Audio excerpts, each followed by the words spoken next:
مرحبا بكم في قناة زانين. أنتم تستمعون إلى الحلقة الثالثة من سلسلة الوجود القومي الكردي بين الفلسفة والسوسيولوجيا السياسية للدكتور عيرفان مصطفى. عنوان الحلقة: المصنع أم الأخلاق؟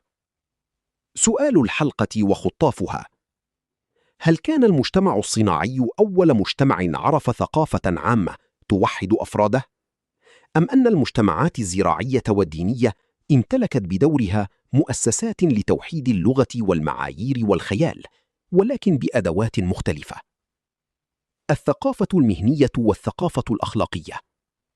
يستخدم الكتاب تمييزاً أساسياً بين الثقافة المهنية أو الصناعية والثقافة الأخلاقية. الثقافة المهنية هي ثقافة المجتمع الذي تنظم فيه المدرسة والمصنع والدولة علاقة الإنسان بالآلة والعمل والمهارة. إنها تحتاج إلى معيار مشترك، وإلى تعليم موحد، وإلى مواطن يستطيع أن ينتقل من موقع إلى آخر داخل جهاز اقتصادي واسع. أما الثقافة الأخلاقية فتنظم قبل كل شيء علاقة الإنسان بالإنسان، وهي لا تعني أنها خالية من السلطة أو الصراع، بل تعني أن وحدتها لا تقوم على المصنع والبرنامج المهني، بل على منظومة من الاعتقاد والقواعد والرموز التي تمنح الجماعة لغة مشتركة في فهم الخير والواجب والحرام والمقدس والمقرس. يرفض المؤلف أن يجعل جيلنر الثقافة العامة اختراعاً حصرياً للمجتمع الصناعي، فالمجتمعات القديمة، وخصوصاً المجتمعات التي تشكلت في إطار الخلافة أو المؤسسات الدينية، استطاعت أن تعمم نظاماً من القواعد والمعاني يتجاوز القرية والطبقة والمهنة. الاختلاف بينها وبين الدولة الحديثة ليس في وجود إرادة التوحيد الثقافي، بل في الوسائل والتقنيات والصيغة التي اتخذتها تلك الإرادة. من النبي إلى الفقيه إلى الجماعة.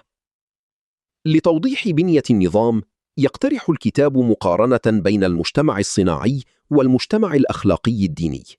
في المجتمع الصناعي هناك مبتكرون، ثم مهندسون ومشرعون، ثم مستخدمون. وفي النظام الديني هناك لحظة تأسيسية يقدم فيها النبي أو المصلح الفكرة الأخلاقية، ثم تأتي طبقة الفقهاء والعلماء لتقعيدها وتأويلها، ثم تعيش الجماعة داخل النظام وتعيد إنتاجه في طقوسها ومؤسساتها. بهذا القياس تصبح الحجرة أو المدرسة الدينية التقليدية مؤسسة ذات وظيفة قريبة من حيث التوحيد الثقافي من وظيفة المدرسة الحديثة. لا يعني ذلك أن الحجرة والمصنع شيء واحد، ولا أن المجتمع الديني كان دولة قومية بالمعنى الحديث، بل يعني أن قدرة الجماعة على إنتاج ثقافة مشتركة لا تبدأ مع التعليم الحديث. إنما يهم المؤلف هو إسقاط الحصرية. فإذا كانت الأمة تتطلب ثقافة عامة، وكانت الثقافة العامة قد وجدت في صور دينية وأخلاقية قبل الصناعة، فإن الصناعة لا تكون شرطاً وحيداً لوجود الأمة.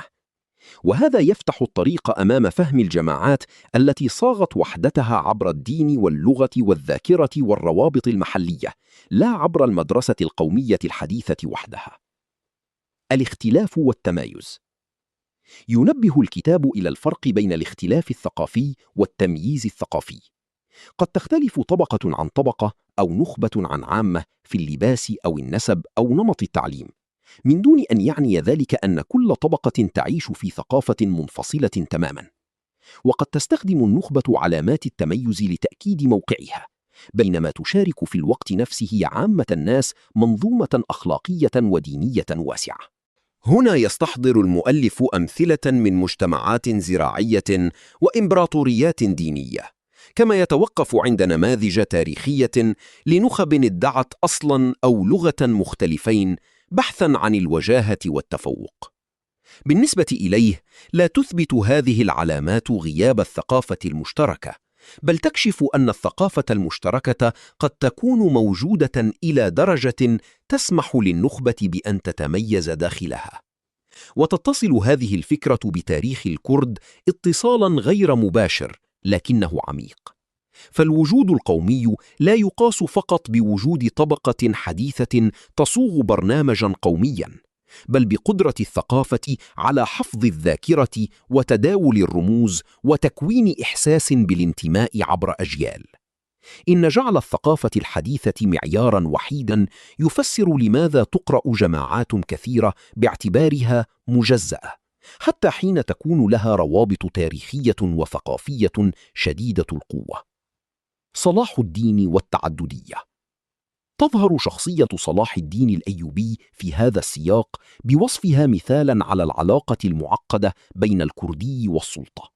فصلاح الدين كما يقرأه المؤلف لم يستخدم القوة التي امتلكها لفرض ثقافة قومية كردية على المجال الذي حكمه. لقد تحرك ضمن أفق إسلامي واسع وحافظ على تعدد ديني وثقافي، فتحول إلى شخصية عالمية لا إلى مؤسس دولة قومية كردية. لا يقدم الكتاب هذه النقطة بوصفها إدانة أخلاقية لصلاح الدين، بل بوصفها مفارقة تاريخية. إن الكردي الذي امتلك السلطة لم يحولها إلى جهاز تنميط قومي، في حين أن قوى أخرى استطاعت أن تستخدم الأطر الإمبراطورية والدينية لبناء قوميات أكثر مركزية. ومن هنا يظهر سؤال مؤلم: هل كان تسامح السلطة الكردية تاريخياً عاملاً في حماية التعدد، لكنه جعل تشكل الدولة القومية الكردية أصعب؟ هذه المفارقة لا تعني أن القومية لا يمكن أن تتعايش مع التعددية، بل تعني أن القومية الحديثة حين تتخذ شكل دولة مركزية قد تطالب الجماعة بتقليص تعددها الداخلي كي تثبت وحدتها الخارجية. وهنا يعود التوتر بين الأمة بوصفها اختلافاً محفوظاً والدولة بوصفها معياراً مفروضاً. خلاصة وتأمل فلسفي. الرسالة الأساسية للحلقة أن توحيد الثقافة ليس ملكاً للمصنع وحده. كانت هناك ثقافات عامة قبل الصناعة، وكان لها معلموها ومؤسساتها ووسائطها.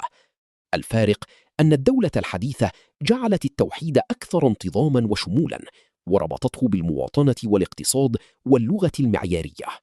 التأمل الختامي: ليست المسألة أن الثقافة القديمة كانت حرة والحديثة قمعية، أو العكس.